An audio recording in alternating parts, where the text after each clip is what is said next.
Folks, Hillbilly Hash here with you. Ain't having the best of luck this year from seed. These are the two I got to sprout and germ from the last video. Actually, no, none of them. Just a strawberry cough from last video sprouted. She passed away, unfortunately.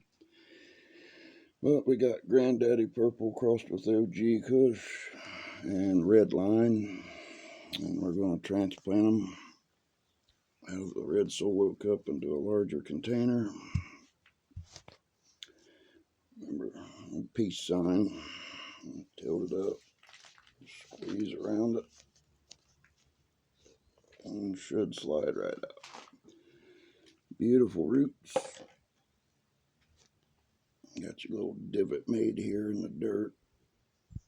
Just stick her down in there.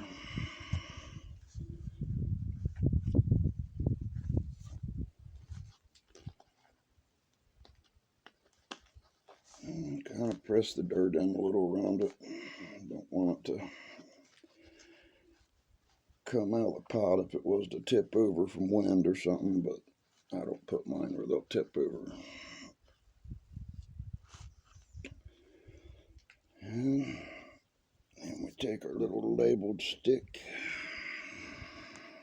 stick it in there so we know what we got for the next time we transplant it into the ground.